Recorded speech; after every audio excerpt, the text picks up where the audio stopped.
Hello everybody, आप लोग को राजन बायोलॉजी क्लास में आप लोग का वेलकम है।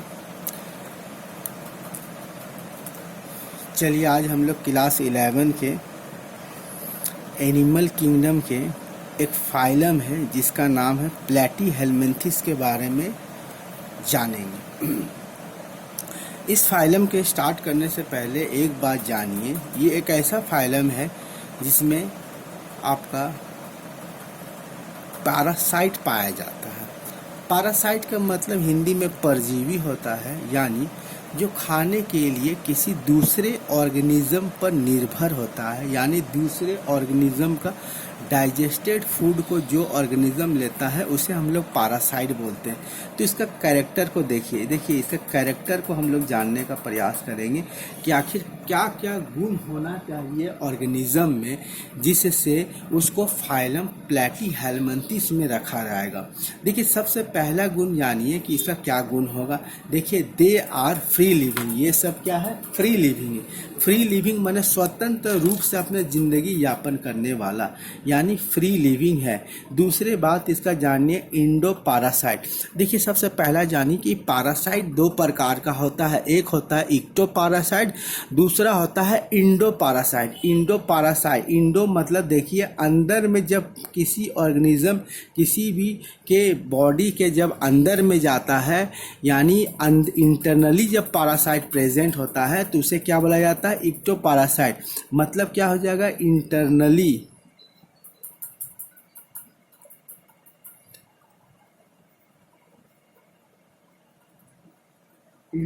जब कोई पैरासाइट किसी ऑर्गेनिज्म के बॉडी के अंदर में जो पैरासाइट रहता है उसे हम लोग क्या बोलते हैं? इक्टो पैरासाइट बोलते हैं।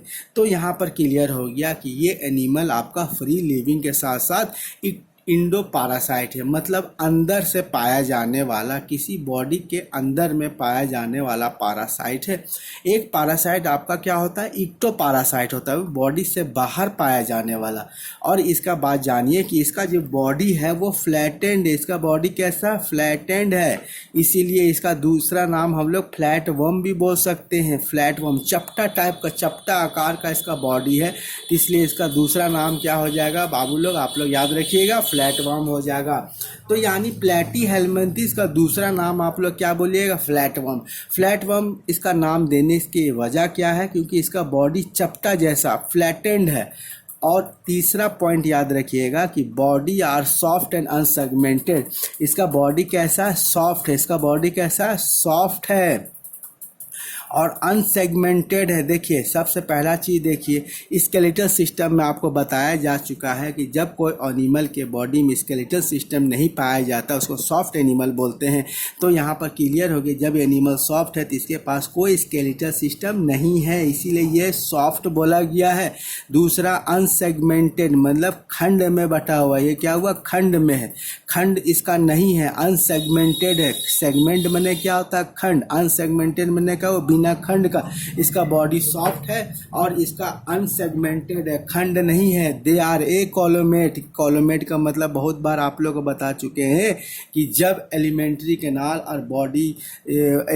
कैनाल और इंटरनल बॉडी वाल के बीच में जब स्पेस रहेगा तो उसे कॉलोमेट बोला जाता है। जब ये एलिमेंट्री कैनाल आपके इंटरनल बॉडी के साथ चिपका हुआ रहेगा तो उसे क्या बोला जाएगा? ए कॉलोमेट बोला जाएगा। यानी ये एनिमल, इस एनिमल का जो अंदर का पार्ट है वो एलिमेंट्री कैनाल है, यानी इंटरनल जो सरफेस है वो आपका इंटरनल बॉडी से चिपका रहेगा, तो इसलिए इसे क्या हो जाएगा? ए कॉलोमेट बोलेंगे। दूसरा they have adhesive structure like शक्कर एंड हुक। देखिए यहाँ बात जानिए कि ये एनिमल के बारे में जानिए कि ये एनिमल पैरासाइट है। ये एनिमल क्या है? पैरासाइट है। तो पैरासाइट जो है खाने के लिए किसी अदर ऑर्गेनिज्म का डाइजेस्टेड फूड को या उसके ब्लड को ग्रहण करेगा, उसको लेगा। तो इसको लेने के लिए इसके पास एक चिपकने वाला स्ट्रक्चर है, एक चिपकने वाला स्ट्रक्चर जिसको एडहेसिव स्ट्रक्चर बोलते हैं। जैसे शक्कर हो गया, मतलब उस बॉडी पर चिपक करके उससे चूसेगा, उसको एब्जॉर्ब करेगा तो उसको शक्कर बोलेंगे, और हुक जो है उसमें घुसा जाएगा, मतलब गब करके ऐसी इस तरह करके वो गब जाएगा और उसको अपने बॉडी को एब्जॉर्ब करेगा। तो यहाँ शक्कर और हुक जो होता है, शक्कर हुक जो होता है, ये एब्जॉर्ब कर, ये फूड को, डाइजेस्टेड फूड को एब्जॉर्ब करने में मदद करता है, ये डाइजेस्टेड फूड को एब्जॉर्ब करने में मदद करता है। लेकिन याद रखिएगा ये जो एडेसिव स्ट्रक्चर है यानी शक्कर और हुक जो है सिर्फ पैरासाइटिक में पाया जाएगा। सिर्फ किस में पाया जाएगा? पैरासाइटिक में। जो फ्री लिविंग एनिमल है उसमें शक्कर और हुक नहीं पाया जाएगा।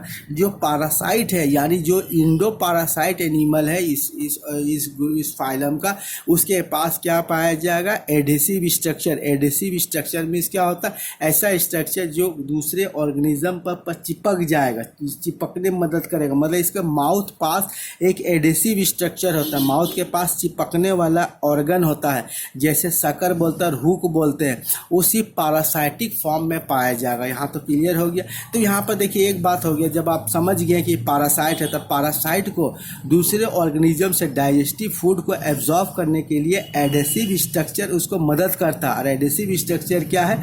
शक्कर है और हुक्स है। ठीक है, चलिए नेक्स्ट पॉइंट को हम लोग डील करते हैं। देखिए एक बात जानिए कि चूंकि ये पैरासाइटिक फॉर्म है, तो जो पैरासाइटिक एनिमल होता है उसको खाना पचाने का कोई ज़रूरत नहीं है, वो डाइजेस्टेड फूड को ग्रहण करता है, इसलिए इसके पास डाइजेस्टिव सिस्टम क्या है? एब्सेंट। इसके पास डाइजेस्टिव सिस्टम क्या है? एब्सेंट है। तो आप सोच रहे होंगे कि ऐसा ऑर्गेनिज्म जब डाइजेस्टिव सिस्टम एब्सेंट है तो डाइजेशन ही कैसे करता होगा? देखिए इसको डाइजेशन करने का ज़रूरत ही क्या है? ये डाइजेस्टेड फूड को ही ग्रहण कर रहा है। तो डाइजेस्टेड फूड को ग्रहण कर रहा है, तो इसलिए डाइजेस्टिव सिस्टम क्या है? एब्सेंट है। अगर ये फ्री लिविंग अगर रहा तो इसका पुअरली डेवलप है, ये पुअरली डेवलप है विदाउट एनस, इसमें कोई एनस नहीं होता है। दूसरा स्केलेटल सिस्टम। स्केलेटल सिस्टम पहले आपको बता दिया गया ये क्या? सॉफ्ट बॉडी है, तो इसलिए क्या स्केलेटल सिस्टम बोलिए।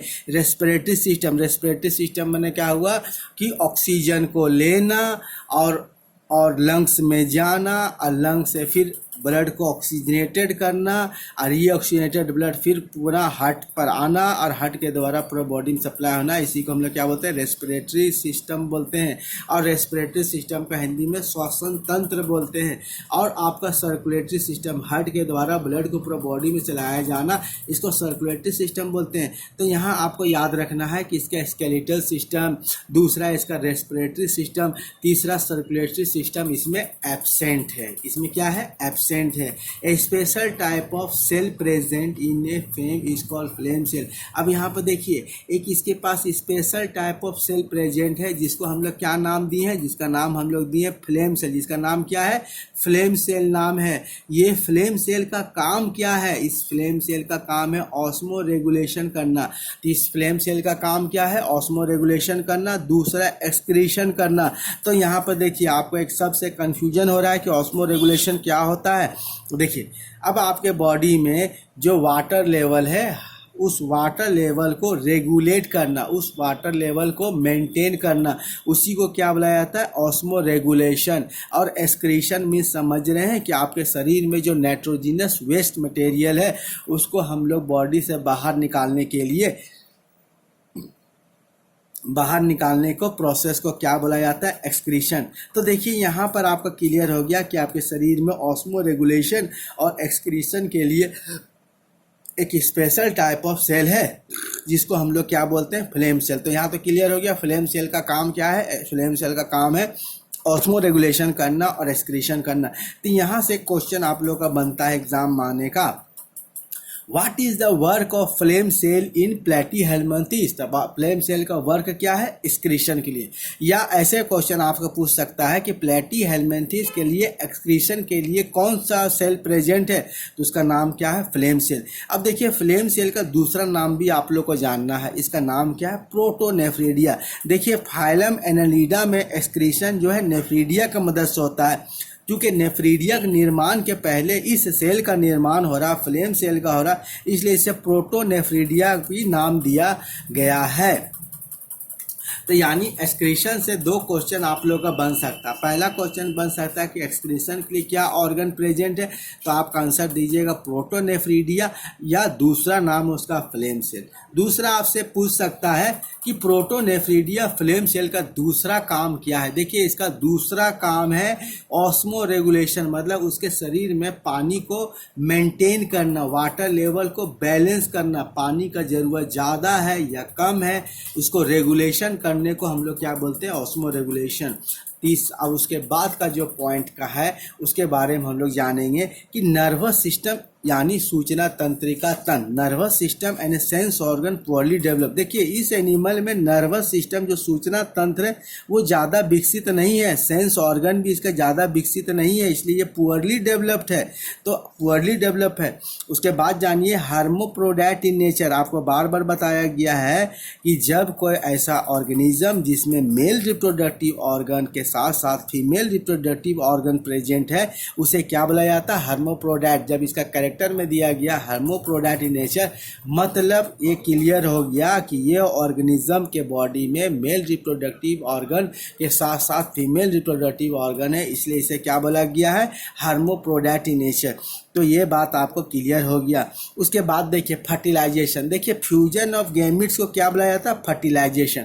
फर्टिलाइजेशन का मतलब क्या होगा, जब मेल गैमिट्स फीमेल गैमिट के साथ फ्यूज करता है उसे क्या बुलाया जाता है, फर्टिलाइजेशन। तो फर्टिलाइजेशन यहाँ पर याद रखें कि फर्टिलाइजेशन दो प्रकार का होता है, एक होता है बॉडी के बाहर, एक होता है बॉडी के अंदर। जब बॉडी के बाहर मतलब क्या होता है, ऑर्गेनिज्म गैमिट्स बनाता है, ये अधिकतर फिश में देखा गया, एक्वेटिक एनिमल में देखा, ये गैमिट्स बनने के बाद इसको बाहर में छोड़ दिया जाता है और गैमिट खुद फ्यूज करता है, तो उसको हम लोग क्या बोलते हैं, फर्टिलाइजेशन। और ऐसे फर्टिलाइजेशन को क्या बोलता है, एक्सटर्नल फर्टिलाइजेशन। जब बॉडी के अंदर में फर्टिलाइजेशन होगा उसे हम लोग क्या बोलेंगे, इंटरनल फर्टिलाइजेशन। क्या बोलेंगे, इंटरनल फर्टिलाइजेशन। देखिए यहाँ पर अभी हम लोग बात कर रहे हैं कि फर्टिलाइजेशन। देखिए जब फर्टिलाइजेशन बॉडी के बाहर में होगा तो उसे एक्सटर्नल बोला जाएगा, और जब फर्टिलाइजेशन बॉडी के अंदर होगा तो उसे क्या बोला जाएगा, इंटरनल। इंटरनल माने क्या हुआ, इनसाइड बॉडी। इंटरनल माने क्या हो गया, फर्टिलाइजेशन कहाँ हो रहा है, इनसाइड द बॉडी। ये बात तो आपका क्लियर हो गया कि यानी जब फर्टिलाइजेशन बॉडी के अंदर होगा तो उसे क्या बोला जाएगा, इंटरनल फर्टिलाइजेशन। तो यहाँ पर जो प्लेटीहेल्मिन्थस में इसमें फर्टिलाइजेशन आपका कहाँ हो रहा है, इंटरनली हो रहा है।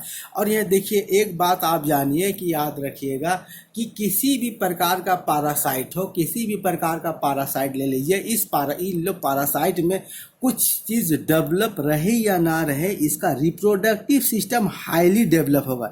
इसका रिप्रोडक्टिव सिस्टम क्या होगा, हाईली डेवलप। आप यहाँ देख रहे हैं स्केलेटल सिस्टम नहीं है, रेस्पिरेटरी सिस्टम नहीं है, सर्कुलेटरी सिस्टम नहीं है, डाइजेस्टिव सिस्टम एब्सेंट है, लेकिन रिप्रोडक्टिव सिस्टम इसका हाईली डेवलप्ड है ना। अब यहाँ पर एक बात और जानिए कि प्लेनेरिया इस फाइलम का जो फ्री स्विमिंग है, प्लेनेरिया फाइलम का पैरासाइटिक मोड ऑफ लाइफ को नहीं जीता है, और इसके पास हाई कैपेसिटी ऑफ रीजनरेशन। यानी प्लेनेरिया को अगर आप कितनों टुकड़ा में कर दीजिएगा, 2 टुकड़ा 4 टुकड़ा 6 टुकड़ा 10 टुकड़ा काट करके कर दीजिएगा, तो हर प्लेनेरिया में देखिएगा हर टुकड़ा से एक नया प्लेनेरिया का जन्म हो जाएगा। इसीलिए हम लोग क्या बोलते हैं, planaria of this phylum has a high capacity of regeneration, दोबारा ये उत्पन्न कर लेगा। अब इसका एग्जाम्पल देखिए, इसका एग्जाम्पल आपका हो गया टेनिया। टेनिया एक टेप वार्म है। टेनिया क्या है, टेप वार्म है, जो हम लोग मनुष्य में पाया जाता है। और दूसरा क्या है, फेसियोला। फेसियोला इसको लीवर फ्लूक हम लोग बोलते हैं। तीसरा प्लेनेरिया। प्लेनेरिया के बारे में जान गए, ये फ्री स्विमिंग है और ये हाई कैपेसिटी ऑफ रीजनरेशन। यानी प्लेनेरिया को कितनों टुकड़ा में कर दीजिएगा, हर टुकड़ा से नया प्लेनेरिया का जन्म हो जाएगा। जिस तरह छिपकली का पूंछ कट जाने के बाद फिर देखते हैं कैसे दोबारा पूंछ जन्म में आया था, यानी रीजनरेट करना है, उसी तरह प्लेनेरिया को अगर आप अनेक टुकड़ा में विभाजित कर दीजिएगा तो हर टुकड़ा प्लेनेरिया में डेवलप कर जाएगा। प्लेनेरिया के बाद इकाइनोकोकस, ये डॉग टेप वर्म है। Taenia solium human tape worm हो गया, और ये डॉग, ये कुत्ता में पाए जाने टेप वर्म है इकाइनोकोकस। चलिए आज हम लोग इम्पोर्टेंट एक फाइलम के बारे में डिस्कस कर रहे थे जिसका नाम था प्लेटीहेल्मिन्थस। आशा करता हूँ मेरे वीडियो आपको अच्छा लगा होगा। अच्छा लगे तो चैनल को सब्सक्राइब कीजिएगा, वीडियो लाइक कीजिएगा और शेयर कीजिएगा। ओके, धन्यवाद।